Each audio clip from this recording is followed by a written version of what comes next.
So if you are just getting into running, these are 3 key sessions that you need to add to your running plan to elevate your running. It'll make you faster, stronger, and give you a better aerobic base. I'm here in Delamere Forest doing my long run of the week, which is one of the 3 key sessions. I'm going to do my run and talk you through the 3 sessions, why they're important, and how they'll elevate your run. Let's go. So let's start off with a bit of a disclaimer.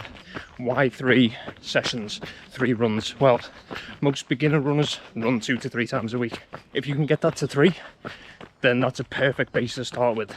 And ultimately, if you can get that to 4, then to 5, then to 6, the more volume you run, the better results you're going to see in your running. That's just the most basic way to improve your running. But there are 3 key sessions that will also help you get there. So most beginner runners fall into the trap of, ultimately they want to train for the 5 or 10k, perfect, but they do every run pretty much at the exact same pace and then just try and increase it by a couple of seconds here or there to get a PB. Now ultimately that works fine, but you can get much quicker results by doing some structured training. By the way, runners, if you're ever at Delamere Forest, go on this trail. It's so much quieter. I'll show you near the visitor centre later, where it's a lot busier, but this trail, every time, quieter. So I started running 12 years ago. I've had loads of different coaches, loads of different types of training plans, and I've competed on every type of surface: road, cross-country, track, and now trails. So I have a fairly good idea of what works training-wise and what doesn't. Obviously, some of that can be specific to me, but most people I speak to are running around 4, 5, 6 times a week. But when you're a beginner, don't dive in that quick, you'll just get injured. These 3 key sessions are all you need. Now I'm sure most of you will know what a long run is, but for those that don't, the idea of a long run is kind of self-explanatory, but the intensity that you do it at is the key. The idea is to do it at an easy pace. Now I'm sure if you're just starting running, the thought of an easy pace is mind-boggling. I do get that. Even when you're coming back from injury, running easy is something that you just can't even comprehend.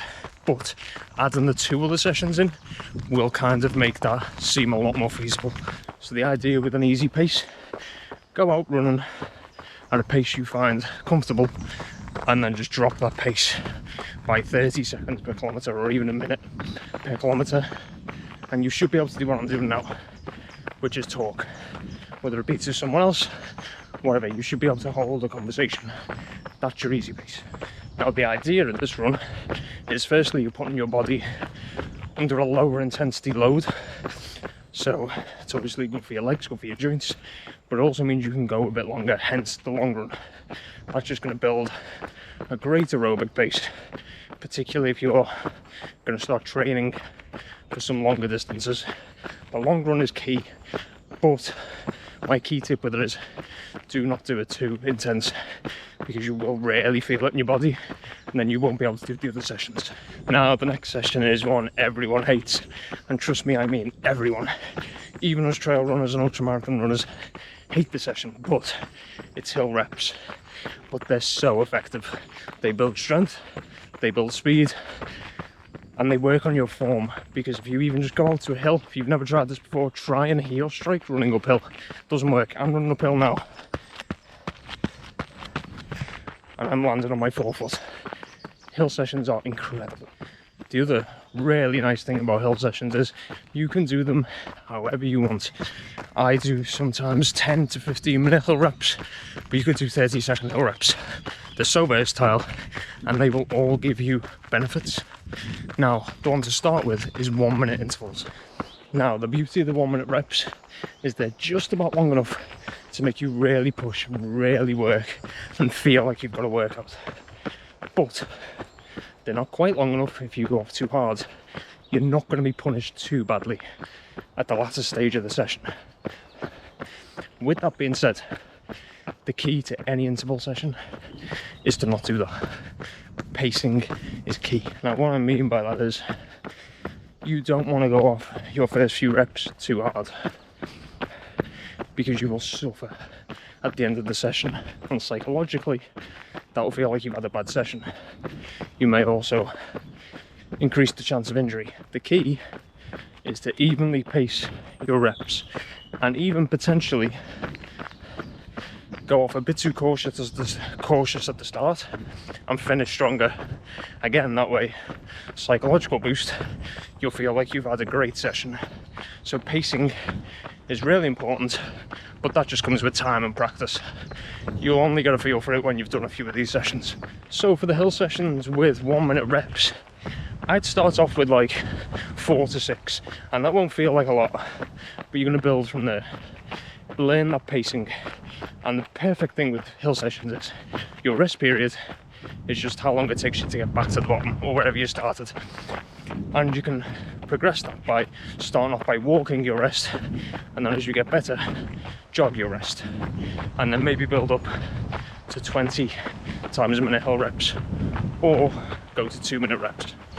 It's a really good session, it's really adaptable, and you will see results very quickly with hill intervals.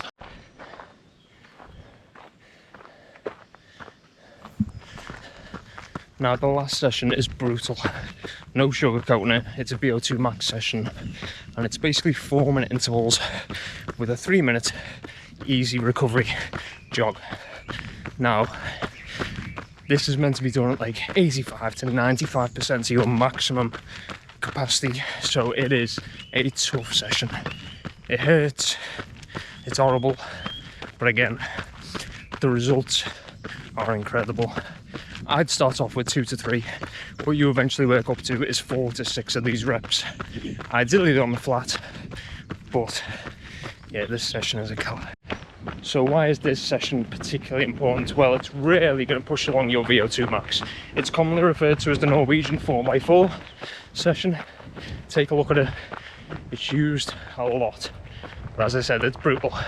You are basically running at capacity for 4 minutes, but that's really going to help if you want to start running longer distances. Now with all these sessions, if you are just getting running, it's really important to rest, to focus on strength, and to listen to your body. Most importantly, do not do a session because you feel like you have to. If you think rest or an easy run is the best action, do that. So after you've added them 3 sessions, the best way to progress from there is to increase volume. These should be done as easy miles. The best runner is a consistent runner, and the more volume and intensity you add to your training plan, the more likely you are to get injured. So focus on strength, but also, as I said, listen to your body. I'm actually falling victim to that at the moment, all my own doing, but I tried to train too much too soon a couple of times this year, and I'm paying the price for it. I'm currently on my way back from injury. I was meant to be racing right now in the Lake District, and I literally made the decision last night to not do so because of the increased intensity. Just look at this, by the way. You need to think about intensity like running quicker, running longer, running uphill, all adds intensity, but there's also other hidden things that can cause stress, like getting up significantly earlier, driving for hours and then running. These things all add up, and I made the decision for the benefit of being a consistent runner, getting back to running more regularly, more volume, injury free. I was going to miss the race. It was a sad decision to make, but I think it's the correct one. So I'm doing an easy run, much lower intensity, and a shorter run, and hopefully in the long run that will benefit me. These are all things that you need to do to, as I said, become a more consistent runner, and with consistency you can improve, add volume, add extra reps, add quicker reps, more intensity, more strength work, and you'll see results continue to improve. So yeah, those are 3 training sessions that will completely elevate your running. And one final tip, add some hill reps into your long run to make the long run a little bit harder. That's exactly what I'm doing today. Let me know if you use any of them in the comments, and I will catch you in another one. Thank you. Hi, it's me. Come here. Hi, hi, hi. Oh. Oh, come. Come. Over away. Ish. Look at.